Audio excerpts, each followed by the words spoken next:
శ్రీమాత్రే నమ. జయ గురు దత్తాత్రేయ నమ. ఈ వీడియోలో మనం తులారాశి వారికి ఏప్రిల్ నెల మాస ఫలితాలు పరిశీలిద్దాం. మరి తులారాశి వారికి ఈ ఏప్రిల్ నెల నుంచి ఇంచుమించుగా చాలా గ్రహాలు అనుకూలంగా మారడం జరిగింది. సరే, మనం శని భగవానుడు అత్యంత ముఖ్యమైనటువంటి స్థానంలోకి 6వ స్థానంలోకి మార్పుతో ఈ తులారాశి వారికి గత కొంతకాలంగా ఆగిపోయినటువంటి అభివృద్ధి తిరిగి పునఃప్రారంభం అవుతుంది.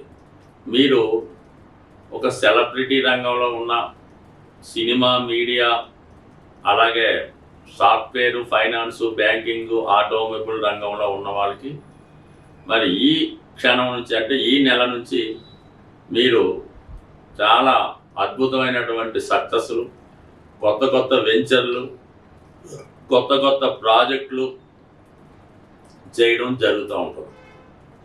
ఇక కుజుడు యొక్క దశమ స్థాన స్థితి దిగ్బలుడై ఉండడం వల్ల అటు ప్రభుత్వ ఉద్యోగులు చాలా స్ట్రిక్ట్గా వ్యవహరిస్తారు. ఎంత గొప్ప రికమెండేషన్ వచ్చినా దాన్ని లెక్క చేయకుండా నిజాయితీగా మారడం జరుగుతూ ఉంటుంది. ఈ కుజ బలం పెరగడంతో ఎవరైతే ఈ తులారాశిలో అటు కన్స్ట్రక్షన్ కానీ, రియల్ ఎస్టేట్ రంగంలో ఉన్న వాళ్ళకి చాలా వరకు వాళ్ళ కాన్ఫిడెన్స్ లెవెల్స్ పెరిగి చాలా విజయవంతంగా వారి యొక్క ప్రాజెక్టులు పూర్తి చేసుకోవడం జరుగుతూ ఉంటుంది. ఇక మనీ రొటేషన్ చాలా అద్భుతంగా ఉంటుంది ఈ రాశి వారికి. ఎందుకంటే రాష్ట్రాధిపతి శుక్రుడు 6వ స్థానంలో ఉచ్చులో ఉండడం జరిగింది. అక్కడ ఉన్నటువంటి రాహు మరియు రవి గ్రహాలతో కలియడం వల్ల, అంటే శుక్ర రవి కలిసినప్పుడు ఒక విజయలక్ష్మి యోగం అని ఏర్పడుతుంది. ఈ యోగ ప్రభావం వల్ల ఏదైనా నామినేటెడ్ పదవి కానీ, ఎన్నికల్లో డైరెక్ట్గా విజయం కానీ లభించే అవకాశం ఉంది. లేదంటే మీ యొక్క సమూహంలో మిమ్మల్ని ఒక నాయకుడిగా గుర్తించి మీ యొక్క అడుగుజాడల్లో అనొచ్చు, మీ యొక్క సలహా సంప్రదింపులతో మిగతా వాళ్ళు ఫాలో అయ్యి వాళ్ళు కూడా మీతో పాటు లాభం పొందే అవకాశం ఉన్నది.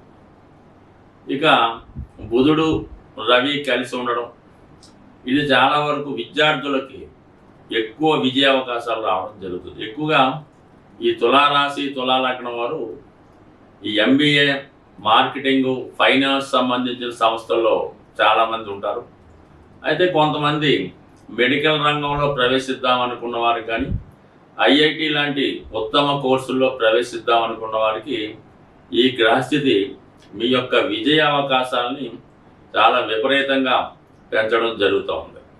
సాధారణంగా పాపగ్రహాలైనటువంటి శని, రాహు, అలాగే రవి, ఈ కుజ, ఈ గ్రహాలు 3, 6, 10, 11 స్థానాల్లో ఉన్నప్పుడు కనీసం ఒక్క గ్రహమైనా ఈ స్థానాల్లో ఉంటే జాతకుడు మిగతా వాళ్ళ సహకారంతో ముందుకు వెళ్ళడానికి అవకాశం ఉంటుంది. అటువంటిది ఇంచుమించుగా 3 గ్రహాలు 6వ స్థానంలో ఉండడం జరిగింది. అంటే ముఖ్యంగా రవి. ఈ కారణం వల్ల ఏమవుతుందంటే మీకు ప్రభుత్వ వ్యవహారాలు మీకు అనుకూలంగా మారుతాయి.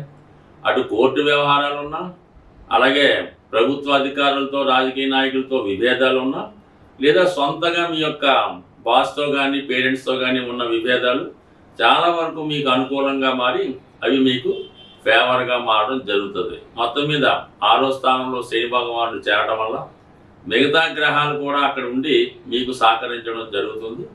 ఇక గురువు 8వ స్థానంలో ఉన్నప్పుడు అది చాలా వరకు నిగూఢంగా, రహస్యంగా ఉన్న విషయాల్ని తెలుసుకునే ప్రయత్నం చేస్తారు. ఒకవేళ మంచి జరిగినా, చెడు జరిగినా అది మీ కొరకు జరిగినట్టే భావించవలసి ఉంటుంది. అంటే ఏదైనా మన మంచికే అన్న ఉద్దేశంతో కావడం జరుగుతూ ఉంటుంది.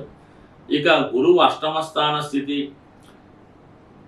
కేతువు యొక్క వ్యయస్థితి, ఇవన్నీ ఆధ్యాత్మిక రంగంలో కోరుకున్న వారికి, ఏదైనా ప్రశాంతమైన జీవితం ఏదైనా ప్రశాంతమైనటువంటి చోటులో గడుపుదాం అనుకున్న వాళ్ళకి ఈ 2 గ్రహాలు సహకరిస్తున్నాయి. అటు వ్యాపార రంగంలో ఉన్న వాళ్ళకి, ఇటు ఆధ్యాత్మిక రంగంలో ఉన్న వాళ్ళకి ఇప్పుడున్నటువంటి గ్రహస్థితి చాలా వరకు అనుకూలంగా ఉన్నది.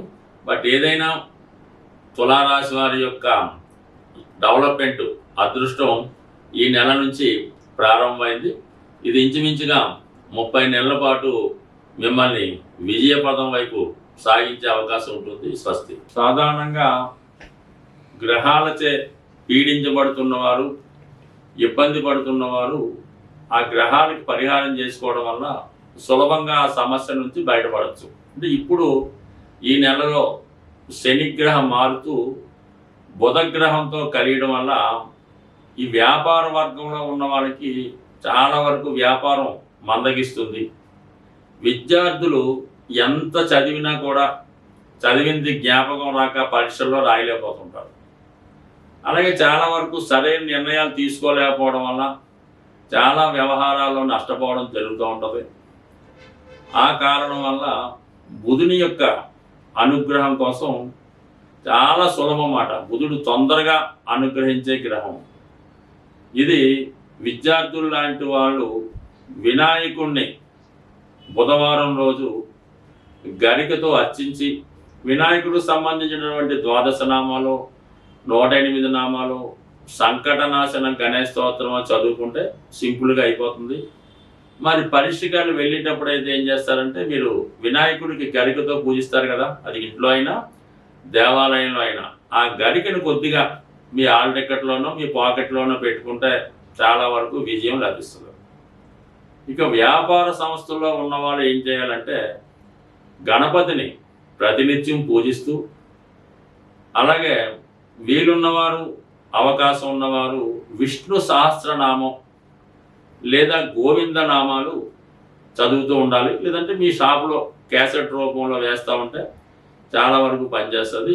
మీరు అటు వ్యాపారస్తులు, ఆర్థిక సమస్యలతో ఉన్నవాళ్ళు బుధవారం రోజు విఘ్నేశ్వరుడి ఆలయంలో అటుకులు ఉంటాయి కదా, కొద్ది గట్టి అటుకులు లాంటివి 1 కిలో తీసుకోవడం, బెల్లం గుండగా చేసి 1 కిలో అందులో కలిపి మరి పిల్లలు పంచిపెట్టే ప్రసాదంలాగా వినాయకుడికి నైవేద్యంగా పెట్టి వచ్చిన భక్తులకి పంచిపెట్టడం వల్ల కేవలం మీరు ఒక 3 వారాలు చేసి చూడండి, అద్భుతంగా మీకు ఉన్నటువంటి మొత్తం సమస్యలు ఆర్థిక పరమైనవి పరిష్కారం అవడం జరుగుతూ ఉంటుంది.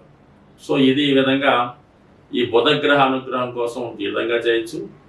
కామన్గా బుధ అనుగ్రహం ఉంటే విష్ణుమూర్తి లక్ష్మీ అనుగ్రహం కూడా లభిస్తూ ఉంటుంది. అయితే రాహుగ్రహం ఇప్పుడున్నటువంటి శుక్ర, బుధ, రవి, శని గ్రహాలను కబళించి వేయడం వల్ల ముందు రాహుని సంతృప్తి పరచాలంటే మీరు అమ్మవారిని గట్టిగా పట్టుకోవాల్సి ఉంటుంది. ఏదో ఒక వారం ఏదన్నా అమ్మవారి ఆలయంలో దర్శించి అమ్మవారికి శక్తి ఉన్నవారు ఒక నిమ్మకాయ దండ వేయండి, లేనివారు ఒక 4 నిమ్మకాయలు అమ్మవారికి అమ్మవారి ఆలయంలో ఇవ్వడం వల్ల అమ్మవారి యొక్క అనుగ్రహం దొరికిందంటే ఇంకా ఆటోమేటిక్గా మొత్తం అంతా కూడా సమస్య పరిష్కారం అవుతూ ఉంటుంది. ఇవన్నీ చేయలేని వారు మరి శనిగ్రహ అనుగ్రహం కోసం ఓం నమశివాయ అనే శివ పంచాక్షరీయ నామాన్ని ప్రతిరోజు 1008 సార్లు మీరు ఏ విధంగా ఉన్నా మనసులో చేసుకోండి. అన్ని సమస్యల నుంచి బయటపడతారు. స్వస్తి.